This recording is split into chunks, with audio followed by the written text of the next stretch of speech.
ঢাকা সিলেট মহাসড়কের ৬ লেন প্রকল্পের চলমান কাজ।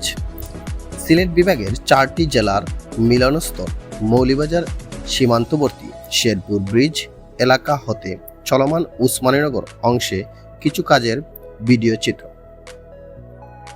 বিভিন্ন সূত্রে জানা যায়, এই প্রকল্পের বাস্তবায়ন হলে সহজ হবে দেশের উত্তর পূর্বাঞ্চলের জনপদের যাতায়াত ব্যবস্থা।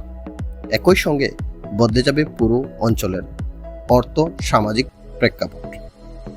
সিলেটবাসীর অপেক্ষা এখন স্বপ্নের ৬ লেন প্রকল্প বাস্তবায়নে পূর্ণাঙ্গ রূপে হওয়ার পথে।